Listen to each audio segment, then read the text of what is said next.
When my wife told me her younger sister would be staying with us for family support, I didn't argue. She said her sister needed comfort after a breakup, and I thought it would only be temporary. But from the first night, I noticed the change. Instead of being a guest, her sister acted as if she owned the place, making remarks, interrupting, and turning my wife's attention away from me. Soon, I was no longer part of their circle. They whispered behind closed doors, laughed together while I sat alone, and made decisions without including me. I tried to keep the peace, but every attempt to raise my concerns ended with my wife accusing me of being unkind to her sister. Slowly, my own home stopped feeling like mine. Then one evening, I came back from work to find my clothes packed in bags by the door. My wife stood there with her sister behind her, and in a cold tone, she told me I needed to leave for a while, so her sister could feel comfortable. The humiliation cut deep.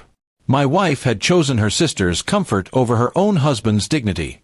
With no other choice, I left. I checked into a hotel and tried to calm the storm in my head. But before I could decide what to do, chaos struck. The next morning, calls came from neighbors.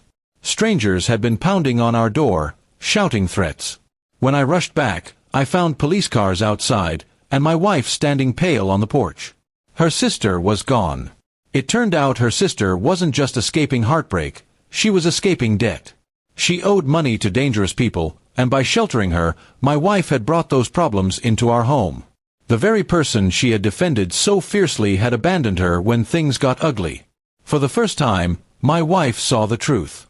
She realized the mistake of throwing me out while protecting someone who never cared about her safety.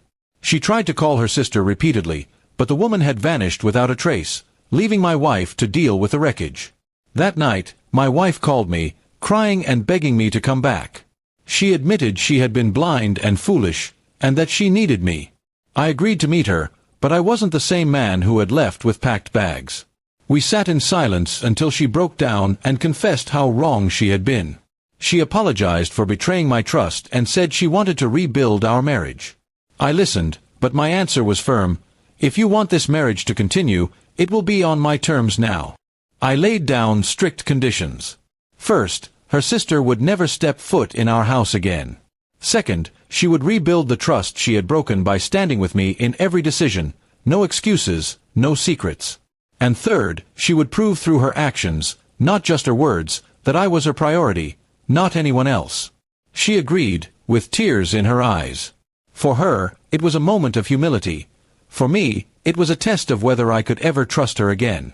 I didn't forgive instantly, but I gave her the chance to prove herself under these harsh conditions. The irony was bitter. She had kicked me out to protect her sister, but in the end, her sister abandoned her, while I remained the only one willing to stand by her. The difference now was clear. I would never again accept blind loyalty at the cost of my dignity. Our home slowly returned to peace, but not without effort. Every day, she worked to show she meant her promise. And I watched carefully, knowing that this time, reconciliation came with rules carved out of betrayal. Sometimes, forgiveness is not softness. Sometimes it is a hard bargain, built on strict terms. And in my case, reconciliation came not because I forgot, but because I chose to give her one last chance under conditions she could never ignore again.